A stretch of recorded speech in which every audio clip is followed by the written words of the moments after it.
One of the most important safety aspects of any tyre is the ability to bring the vehicle to a complete stop in the shortest distance possible. To replicate this, all tyres are tested over a wet surface. The vehicle's cruise control is set to 100 km/h for consistency, and once the test driver reaches a set marker of the braking lane, the vehicle is brought to a stop as quickly as possible using the ABS brakes.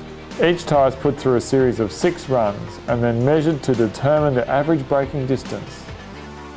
The tyre's braking abilities will be tested on a larger SUV, the Toyota Prado. The Cooper SRX would be the first off the mark, recording an average braking distance of only 51.3 metres. Following the Cooper SRX was brand G, recording an average stopping distance of 51.61 metres. Next was brand D, with an average stopping distance of 53.1 metres. Brand K took the longest to stop with an average stopping distance of 57.42 metres. You can see in the results that the braking distances of the tyres tested on the larger Prado are closer together. However, the Cooper tyres SRX still stopped 6.1 metres sooner than the worst performing brand. We asked evaluator and SDT test driver Joel Nielsen how the competitor tyres felt through testing the wet braking compared to the Cooper SRX. The most remarkable difference is as I turn in at the bottom of the hill at about 105 kilometres an hour into the puddles, the first tyre I was working the steering wheel really hard and it was disconcerting. And the Cooper tyre is just phenomenally, dependable there. And then under brakes, look, the results have shown the distances are shorter, but it's that stability. The tyre also feels heavier. You can just feel the plies, the carcass strength of the tyre.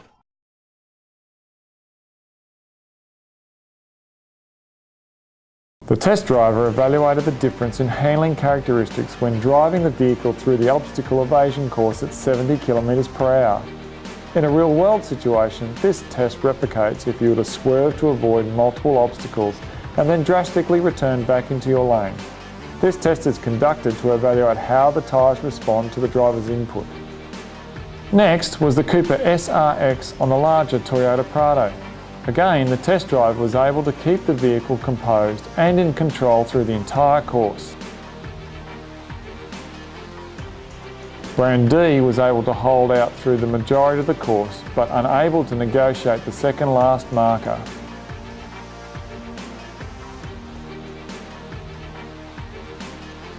We asked Joel how it felt behind the wheel after driving competitor brand G down the obstacle evasion course compared to the Cooper SRX.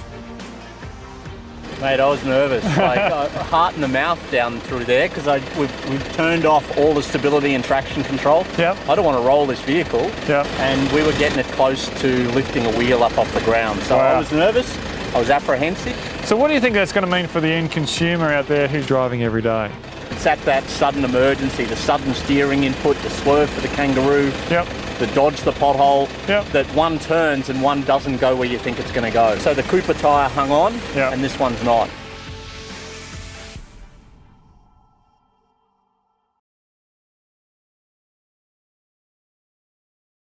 The evasive lane change is to simulate having to avoid an obstacle by dramatically changing lanes and returning back at speed.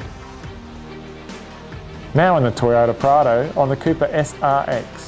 Let's listen to Joel talk us through the competitor tyre run. Yeah, a little bit apprehensive as to what's going to happen here. So accelerate up, I'll start at 50 kilometres an hour. Steering it to the right, oh my God. Steering it back. Okay. Now the run on the Cooper SRX. So we're on the Cooper SRX tyre, coming towards our high-speed lane change. Going to steer fast to the right. Oh, that's much more stable. Turning it back. I could dramatically feel the difference between the two tyres there. Apparently from the outside, the other tyre was lifting up off, the front tyre was lifting up off the ground on the competitor tyre.